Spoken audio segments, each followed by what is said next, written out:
परिचय। बच्चों, आज हम तत्वों के वर्गीकरण का अध्ययन करेंगे। ठीक है सर। सर, पर हम तत्वों का वर्गीकरण कैसे करेंगे?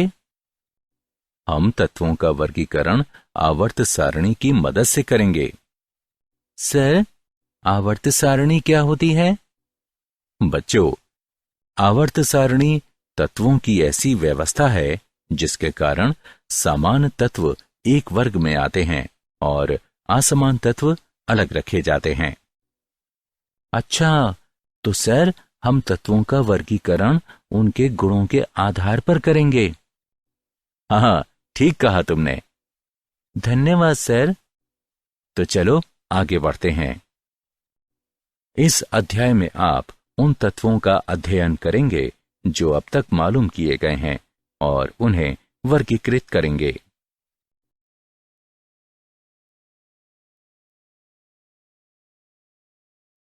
उद्देश्य। इस पाठ के अंत में आप निम्न करने में सक्षम हो जाएंगे: आवर्त सारणी के तत्वों को वर्गीकृत करना, आवर्त सारणी की उत्पत्ति पर विमर्श करना, मेंडलीव की आवर्त सारणी को समझना, आधुनिक आवर्तिता नियम को बताना, 100 से अधिक परमाणु क्रमांक वाले तत्वों के नामकरण को जानना, तत्वों के इलेक्ट्रॉनिक विन्यास पर विमर्श करना, आवर्त सारणी को एस, पी, डी और एफ ब्लॉकों में विभाजित करना, तत्वों के गुण धर्मों में आवर्तिता को समझना, तत्वों के रासायनिक गुणों में आवर्तिता को समझना।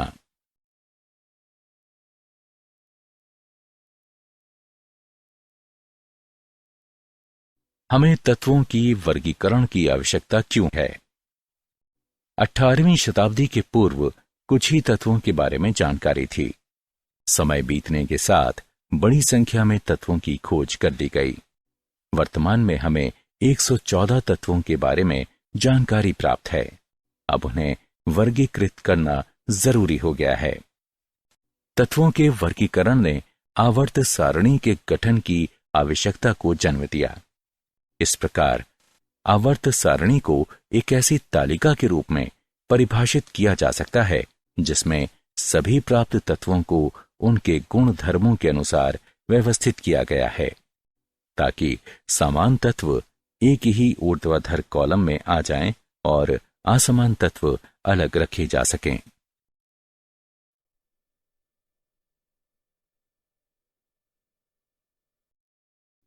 आवर्ती वर्गीकरण की उत्पत्ति। डॉबेराइनर ट्रिक। उन्होंने देखा कि कुछ समान तत्व 3 तत्वों के समूहों में उपस्थित हैं और उन्होंने इसे त्रिक का नाम दिया। इस त्रिक की दिलचस्प विशेषता यह थी कि प्रत्येक त्रिक के बीच वाले तत्व का परमाणु भार शेष दोनों तत्वों के परमाणु भार के औसत मान के लगभग बराबर था। उदाहरण के तौर पर लिथियम, सोडियम और पोटेशियम एक त्रिक का निर्माण करते हैं। सोडियम का परमाणु भार बराबर लिथियम का परमाणु भार प्लस पोटेशियम का परमाणु भार बराबर 7 जमा 39/2 बराबर 23। हालांकि त्रिक का यह नियम कुछ ही तत्वों पर लागू किया जा सका। अष्टक का नियम। जॉन अलेक्जेंडर न्यूलैंड ने तत्वों को उनके परमाणु भार के बढ़ते हुए क्रम में व्यवस्थित किया और पाया कि दिए गए किसी तत्व से प्रारंभ करने पर 8वें तत्व के गुण पहले तत्व के गुणों के समान थे। निम्नलिखित व्यवस्था अष्टक के नियम को दर्शाती है। अष्टक का यह नियम कैल्शियम के आगे के तत्वों पर लागू नहीं किया जा सकता, यहां तक कि आदर्श गैसों की खोज के साथ 8वां तत्व भी समान नहीं रह गया।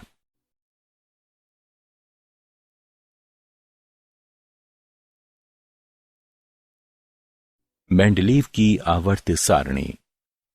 मेंडलीव ने जो आवर्त सारणी दी उसके अनुसार तत्वों के गुणधर्म उनके परमाणु भारों के आवर्ती फलन होते हैं। मेंडलीव की आवर्त सारणी की उपयोगिता। 1. आवर्त सारणी में तत्वों का वर्गीकरण समान गुण धर्म वाले तत्वों को एक समूह में रखकर किया गया है। 2. मेंडलीव ने अपनी आवर्त सारणी में कुछ रिक्त स्थान छोड़े थे जो भविष्य में नए तत्वों की खोज का संकेत देते थे। कुछ गुणों की प्रगुक्ति भी पूरी निष्पक्ष सटीकता के साथ की गई थी। उदाहरण के तौर पर जब उन्होंने अपनी आवर्त सारणी को प्रस्तावित किया था, गैलियम और जर्मेनियम दोनों तत्वों की खोज नहीं हुई थी। मेंडलीव ने इनका नाम क्रमशः एका एल्यूमिनियम और एका सिलिकॉन रखा था। 3. इस सारणी की मदद से कुछ तत्वों के संदेहास्पद परमाणु भारों को ठीक कर दिया गया।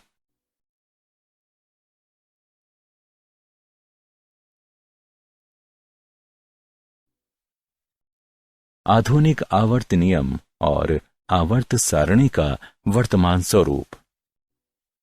आधुनिक आवर्त नियम कहता है कि तत्वों के भौतिक और रासायनिक गुणधर्म उनके परमाणु क्रमांकों के आवर्ती फलन होते हैं।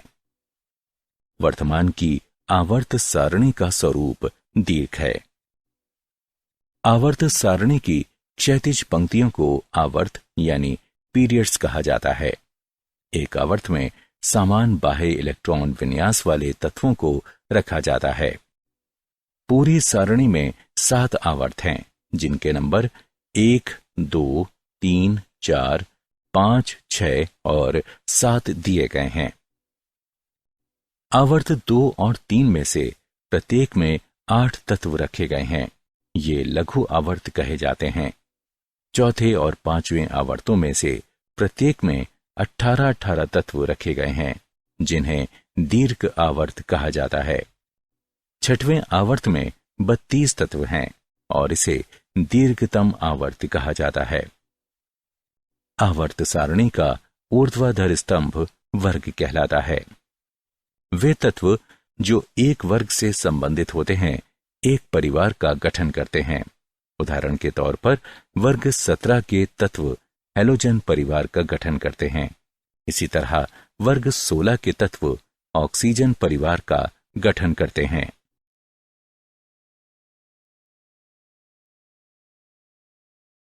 सौ से अधिक परमाणु क्रमांक वाले तत्वों का नामकरण। IUPAC यानी international union of pure and applied chemistry के द्वारा यह निर्णय लिया गया कि तत्वों का एक व्यवस्थित नामकरण 0 और 1 से 9 तक की संख्याओं के लिए संख्यात्मक मूल का प्रयोग करते हुए सीधे तत्वों के परमाणु क्रमांकों के आधार पर किया जाएगा। परमाणु क्रमांकों के विभिन्न अंकों के लिए दिए गए नामों को क्रमशः एक साथ लिखकर अंत में ईएम लगा दिया जाए।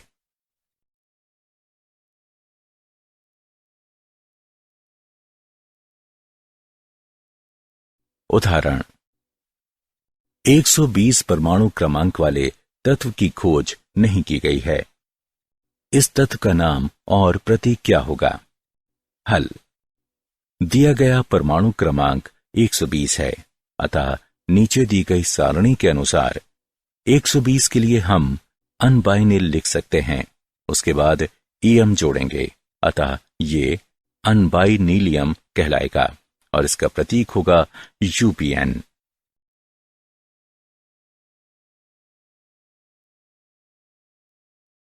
तत्वों का इलेक्ट्रॉनिक विन्यास और आवर्त सारणी। किसी परमाणु के कक्षकों में इलेक्ट्रॉनों की व्यवस्था उसका इलेक्ट्रॉनिक विन्यास कहलाती है। आवर्त की संख्या तत्वों में उपस्थित संयोजी कोश की मुख्य क्वांटम संख्या को प्रदर्शित करती है। आवर्तों में इलेक्ट्रॉनिक विन्यास। प्रथम आवर्त प्रथम ऊर्जा स्तर जो कि n बराबर 1 है, इसमें इलेक्ट्रॉनों के भराव को दर्शाता है। अब इस ऊर्जा स्तर में केवल एक कक्षक होता है, एक s, इसलिए इसमें 2 इलेक्ट्रॉन रह सकते हैं। इसका मतलब यह भी हुआ कि प्रथम आवर्त में केवल 2 ही तत्व हो सकते हैं। दूसरे आवर्त में इलेक्ट्रॉनों के भराव द्वितीय ऊर्जा स्तर जो कि n बराबर 2 है, इससे शुरू होता है। इसमें केवल 4 कक्षक होते हैं, 1 2s और 3 2p, जो 8 इलेक्ट्रॉनों को रख सकते हैं। अतः दूसरे आवर्त में 8 इलेक्ट्रॉन होते हैं। तीसरे आवर्त n बराबर 3 में इलेक्ट्रॉनों के भराव 3s कक्षकों में होता है। अतः 3s और 3p कक्षकों में इलेक्ट्रॉनों का लगातार भराव तीसरा आवर्त बनाता है। चौथा आवर्त n बराबर 4, ये 4s कक्षकों में इलेक्ट्रॉनों के भराव से शुरू होता है। हालांकि 4s कक्षक के बाद और 4p कक्षकों के पहले 5 3d कक्षक भी भराव के लिए होते हैं। अतः पूरे 9 कक्षकों में 1 4s, 5 3d और 3 4p कक्षक भरने के लिए होते हैं। ये उल्लेखनीय है कि 3d कक्षकों में भराव स्कैंडियम यानी परमाणु क्रमांक बराबर 21 से शुरू होता है। स्कैंडियम परमाणु क्रमांक बराबर 21 से जिंक परमाणु क्रमांक बराबर 30 तक के तत्व 3d संक्रमण श्रेणी के तत्व कहलाते हैं। पांचवां आवर्त n बराबर 5, 5s कक्षकों से शुरू होता है और चौथे आवर्त के ही समान होता है। 9 कक्षकों में से 1 5s, 5 4d और 3 5p कक्षक भरने के लिए होते हैं। अतः पांचवें आवर्त में भी 18 तत्व होते हैं। छठवां आवर्त 6s कक्षकों के भराव से शुरू होता है, जो कि n बराबर 6 है।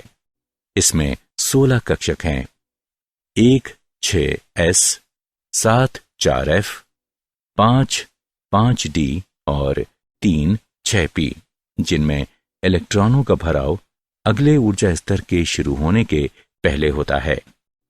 4f कक्षकों में भराव सीरियम यानी परमाणु क्रमांक 58 से शुरू होकर ल्यूटीशियम यानी परमाणु क्रमांक 71 पर समाप्त हो जाता है। ये प्रथम f संक्रमण श्रेणी का गठन करता है, जिसे लेंथेनॉइड श्रेणी कहा जाता है। सातवां आवर्त n बराबर 7, 7s कक्षक से शुरू होता है। ये उत्तरोत्तर 7s, 5f, 6d और 7p कक्षकों के भराव को दर्शाता है, पर यह अभी तक अपूर्ण है। वर्तमान में इसमें केवल 19 तत्व हैं। 5f कक्षकों तक भराव थोरियम परमाणु क्रमांक 90 से शुरू होकर लॉरेंशियम परमाणु क्रमांक 103 पर समाप्त हो जाता है। यह द्वितीय f संक्रमण श्रेणी का गठन करता है, जिसे एक्टिनॉइड श्रेणी कहा जाता है। वर्गवार इलेक्ट्रॉनिक विन्यास। एक वर्ग में उपस्थित सभी तत्व समान रासायनिक गुणधर्म प्रदर्शित करते हैं, क्योंकि उनके बाह्यतम कोश में इलेक्ट्रॉनों की संख्या और वितरण एक ही प्रकार का होता है।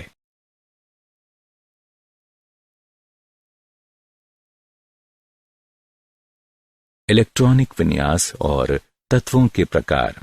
s, p, d, f block. आवर्त सारणी के दीर्घ स्वरूप को 4 मुख्य ब्लॉकों में बांटा जा सकता है। ये ब्लॉक हैं s, p, d, f block. इस वर्गीकरण के 2 अपवाद हैं। पहला हीलियम है, जो कि s ब्लॉक के तत्वों से संबंध को दर्शाता है, परंतु इसे p ब्लॉक तत्वों के साथ रखा गया है, क्योंकि इसका बाह्यतम कोश 1s2 यानी पूरा भरा हुआ है। दूसरा तत्व हाइड्रोजन है। इसमें केवल 1 इलेक्ट्रॉन होने की वजह से इसे s ब्लॉक में रखा जा सकता है, और वर्ग 17 के तत्वों की तरह ये 1 इलेक्ट्रॉन प्राप्त भी कर सकता है। इसलिए इसे आवर्त सारणी में सबसे ऊपर रखा गया है। s ब्लॉक तत्व वे तत्व जिनमें अंतिम इलेक्ट्रॉन अपने बाह्यतम ऊर्जा स्तर के s उपकोश में प्रवेश करता है। s ब्लॉक तत्व कहलाते हैं। ये ब्लॉक आवर्त सारणी के सबसे बाईं तरफ स्थित है। इसमें वर्ग 1 और 2 के तत्व शामिल हैं। इनके विन्यास सामान्य हैं, जहां n बाह्यतम कोश को प्रदर्शित करता है। वर्ग 1 के तत्व एल्कली धातु और वर्ग 2 के तत्व एल्केलाइन मृदा धातु कहलाते हैं। p ब्लॉक तत्व वे तत्व जिनमें अंतिम इलेक्ट्रॉन अपने बाह्यतम ऊर्जा स्तर के p उपकोश में प्रवेश करता है, p ब्लॉक तत्व कहलाते हैं। हीलियम को छोड़कर, जो कि एक अपवाद है, इनके विन्यास सामान्य हैं। वर्ग 18 में आदर्श गैसें शामिल हैं और इनका इलेक्ट्रॉनिक विन्यास है। वर्ग 17 के तत्व हेलोजन कहलाते हैं और वर्ग 16 के तत्व चाल्कोजेन कहलाते हैं। ये तत्व स्थायी विन्यास पाने के लिए आसानी से एक इलेक्ट्रॉन ग्रहण करते हैं। डी ब्लॉक तत्व यानी संक्रमण तत्व। डी ब्लॉक तत्व वे तत्व हैं जिनके इलेक्ट्रॉनिक विन्यास में डी कक्षक आंशिक रूप से भरा जाता है। इसका सामान्य विन्यास है। डी ब्लॉक तत्वों की सामान्य विशेषताएं निम्नलिखित हैं। ये रंगीन सम्मिश्र का निर्माण करते हैं। इनमें से अधिकांश अनुचुंबकीयता प्रदर्शित करते हैं। इनमें से अधिकांश में उत्प्रेरक के गुण होते हैं। ये युग्म का निर्माण करते हैं। उदाहरण के तौर पर ब्रास, कॉपर और जिंक का एक युग्म है। एफ ब्लॉक तत्व यानी आंतरिक संक्रमण तत्व। आवर्त सारणी की निचली 2 क्षैतिज पंक्तियां एफ ब्लॉक तत्वों को धारण करती हैं। इन्हें लेंथेनॉइड और एक्टिनॉइड कहा जाता है। इनका सामान्य इलेक्ट्रॉनिक विन्यास है, जहां n बाह्यतम कोश को प्रदर्शित करता है। ये तत्वों की 2 श्रेणियों को शामिल करते हैं जो आवर्त सारणी के आधार में स्थित हैं।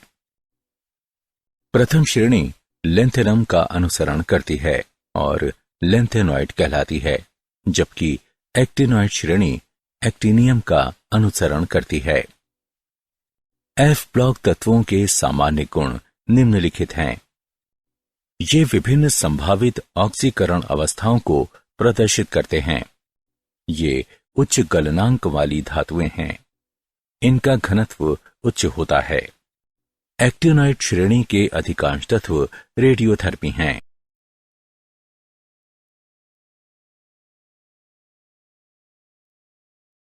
धातु, अधातु और उपधातु। धातुएं ठोस यानी मजबूत होती हैं। धातुएं आघातवर्ध्य और तन्य होती हैं। धातुओं के गलनांक और क्वथनांक उच्च होते हैं। धातुएं ऊष्मा और विद्युत की सुचालक होती हैं। धातुएं पॉलिश करने पर चमक उठती हैं। अधातुएं भंगुर होती हैं। अधातुएं ऊष्मा और विद्युत की अल्पचालक होती हैं। वे तत्व जो धातुओं और अधातुओं दोनों के गुण प्रदर्शित करते हैं उपधातु कहलाते हैं।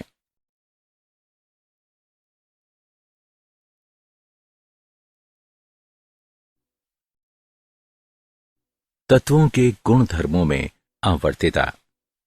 भौतिक गुणों की प्रवृत्तियां। क परमाणु त्रिज्या।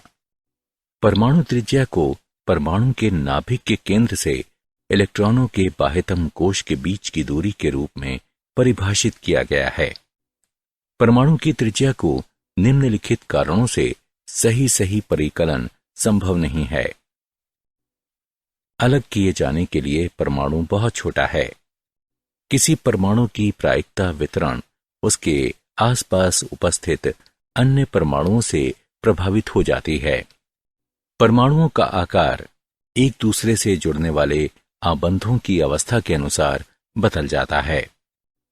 यदि सहसंयोजक अणुओं के दो परमाणु एकल बांध द्वारा जुड़े हुए हैं तो हम नापेंगे सहसंयोजक त्रिज्या को। समान परमाणु जो एकल आबंध द्वारा जुड़े हुए हैं उनके नाभिक के केंद्रों के बीच की दूरी के आधे भाग के रूप में परिभाषित किया जाता है। धातुओं के लिए हम धात्विक या क्रिस्टल त्रिज्या को नापेंगे। इसे धातु कोरों के दो संलग्न परमाणुओं के बीच की अंतरानाभिकीय दूरी के आधे भाग के रूप में परिभाषित किया जा सकता है। किसी परमाणु की धात्विक त्रिज्या हमेशा उसकी सहसंयोजक त्रिज्या से बड़ी होती है, क्योंकि धात्विक बंध सहसंयोजक बंध की तुलना में कमजोर होते हैं। आयनी त्रिज्या। जब उदासीन परमाणु इलेक्ट्रॉन लेता या खोता है तो आयन का निर्माण होता है। इलेक्ट्रॉन निकल जाने पर धनायन बनाता है, जबकि इलेक्ट्रॉन मिल जाने पर ऋणायन बनाता है। आयनों के नाभिक के बीच वह प्रभावी दूरी जिसमें वे आयनिक बंध के प्रभाव में रहते हैं आयनिक त्रिज्या कहलाती है। महत्वपूर्ण बिंदु। धनायन की त्रिज्या अपने जनक परमाणु की त्रिज्या से कम होती है। ऋणायन की त्रिज्या अपने जनक परमाणु की त्रिज्या से अधिक होती है। जब आयनों में इलेक्ट्रॉनों की संख्या समान किंतु नाभिकीय आवेश की मात्रा अलग होती है तो ये सम इलेक्ट्रॉनी आयन कहलाते हैं। इन आयनों का आकार नीचे दिए गए क्रमशः है।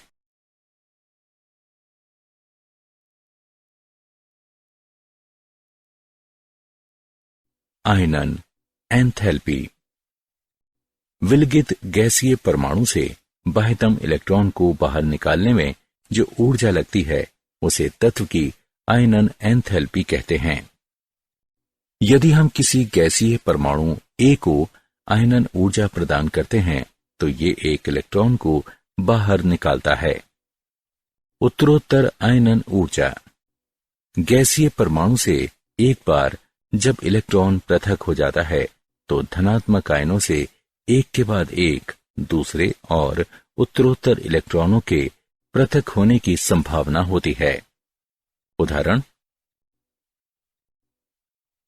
तत्वों की गैसीय अवस्था के यूनिपॉजिटिव, डाइपॉजिटिव, ट्राइपॉजिटिव आयनों से सर्वाधिक शिथिलता से बंधे इलेक्ट्रॉनों को पृथक करने के लिए आवश्यक ऊर्जा को क्रमशः द्वितीय, तृतीय, चतुर्थ आयनन ऊर्जा कहा जाता है। ये उल्लेखनीय है कि आयनन ऊर्जा 3 का मान आयनन ऊर्जा 2 के मान से और आयनन ऊर्जा 2 का मान आयनन ऊर्जा 1 के मान से अधिक होता है। आयनन ऊर्जा निम्नलिखित कारकों पर निर्भर करती है। 1. परमाणु का आकार। जैसे ही परमाणु का आकार बढ़ता है बाह्यतम इलेक्ट्रॉनों पर नाभिक की पकड़ ढीली पड़ जाती है और उन इलेक्ट्रॉनों को पृथक करना और आसान हो जाता है। इस तरह आयनन ऊर्जा परमाणु के आकार में वृद्धि के साथ घट जाती है। 2. नाभिकीय आवेश की मात्रा। नाभिकीय आवेश की मात्रा बढ़ने के साथ इलेक्ट्रॉन का पृथक्करण कठिन हो जाता है, अतः आयनन ऊर्जा बढ़ती है। 3. आवरण प्रभाव।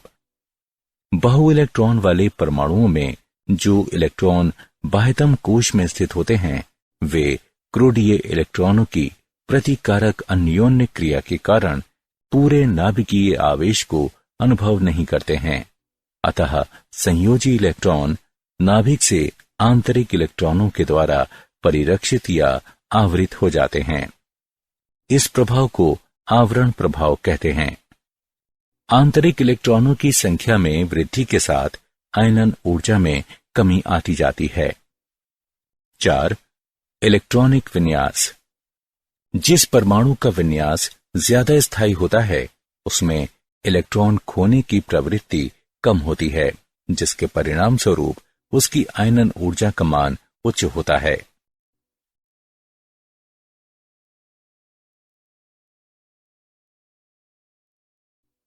इलेक्ट्रॉन लब्ध एंथैल्पी। इलेक्ट्रॉन लब्ध एंथैल्पी को एक परमाणु या अणु की ऋणायन बनाने की योग्यता के रूप में परिभाषित किया जाता है, जो कि परमाणु या अणु द्वारा एक इलेक्ट्रॉन ग्रहण किए जाने पर निर्मुक्त की गई ऊर्जा के रूप में व्यक्त की जाती है। इस प्रक्रम को निम्नलिखित तरीके से व्यक्त किया जा सकता है। प्रक्रम को ऊष्माक्षेपी या ऊष्माक्षोषी हो सकता है। इलेक्ट्रॉन लब्ध एंथैल्पी को प्रभावित करने वाले कारक। नाभिकीय आवेश। अधिक नाभिकीय आवेश की मात्रा अधिक तेजी से आने वाले इलेक्ट्रॉनों को आकर्षित करेगी और इलेक्ट्रॉन लब्ध एंथैल्पी का ऋणात्मक मान अत्यधिक होगा। परमाणु का आकार। यदि परमाणु का आकार बड़ा है तो नाभिक और अतिरिक्त इलेक्ट्रॉन के बीच की दूरी अधिक होगी और इलेक्ट्रॉन लब्ध एंथैल्पी का ऋणात्मक मान कम होगा। इलेक्ट्रॉन विन्यास। यदि परमाणु का विन्यास स्थायी होता है तो उसमें इलेक्ट्रॉन ग्रहण करने की प्रवृत्ति कम होती है, जिसके परिणाम स्वरूप उसकी इलेक्ट्रॉन लब्ध एंथैल्पी का मान अत्यधिक धनात्मक होगा।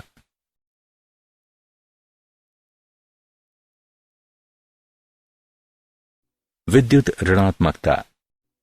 सहसंयोजक आबंध के इलेक्ट्रॉन युग्म को अपनी ओर आकर्षित करने की योग्यता की माप विद्युत ऋणात्मकता कहलाती है। वे कारक जिन पर विद्युत ऋणात्मकता निर्भर करती है वे हैं प्रभावी नाभिकीय आवेश और परमाणु त्रिज्या। अधिक नाभिकीय आवेश अधिक विद्युत ऋणात्मकता, छोटी परमाणु त्रिज्या अधिक विद्युत ऋणात्मकता। सबसे अधिक विद्युत ऋणात्मक तत्व फ्लोरीन है।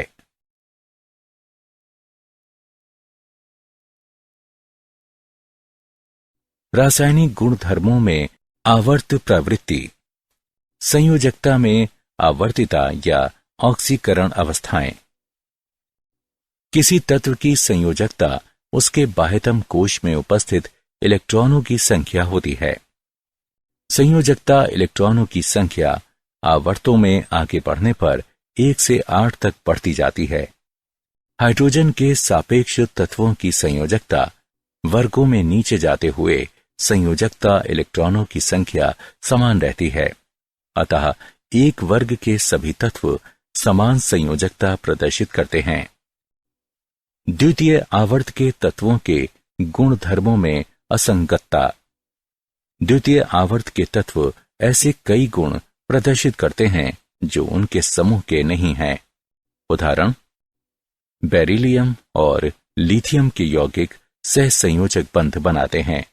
ये गुण एस ब्लॉक के अन्य तत्वों में नहीं पाया जाता। नाइट्रोजन और ऑक्सीजन द्विपरमाणुवीय अणु बनाते हैं, जबकि उनके समूह के अन्य सदस्य बहुपरमाणुवीय अणु बनाते हैं। विकर्ण संबंध। लिथियम, बेरिलियम और बोरोन की विद्युत ऋणात्मकता विकर्ण संबंधों को दिशा देती है।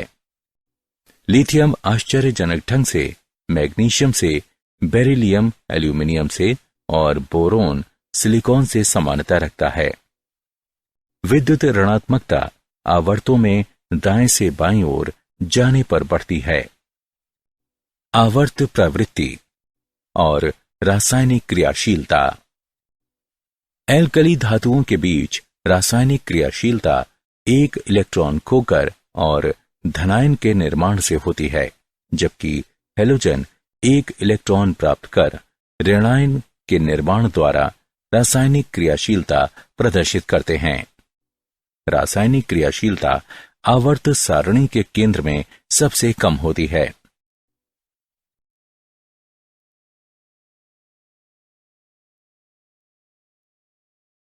क्या आप जानते हैं, मई 31 सन 2012 को IUPAC, the international union of pure and applied chemistry ने फ्लेरोवियम और लिवरमोरियम को आवर्त सारणी में जोड़ने के लिए मंजूरी दी।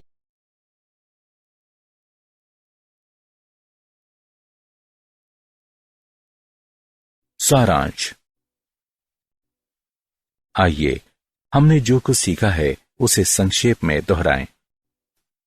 वर्तमान में 114 तत्व ज्ञात हैं। डॉबेराइनर ने देखा कि कुछ तत्व 3 के समूह में मौजूद हैं, जिनको उन्होंने त्रिक का नाम दिया।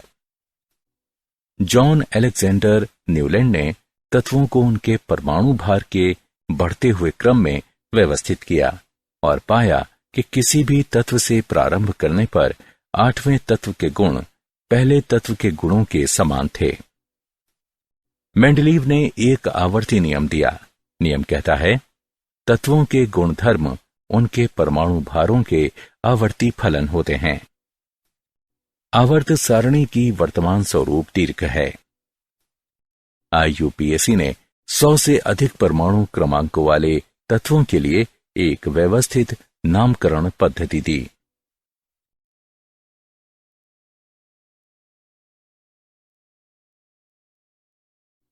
किसी परमाणु के कक्षांकों में इलेक्ट्रॉनों की व्यवस्था को इलेक्ट्रॉन विन्यास कहा जाता है। आवर्त सारणी को 4 ब्लॉकों S, P, D और F में वर्गीकृत किया गया है। किसी तत्व की संयोजकता उसके बाह्यतम कोश में उपस्थित इलेक्ट्रॉनों की संख्या होती है। द्वितीय आवर्त के तत्व ऐसे कई गुण प्रदर्शित करते हैं जो उनके समूह के नहीं हैं। द्वितीय आवर्त के तत्वों का ये गुण असंगत गुणधर्म कहलाता है।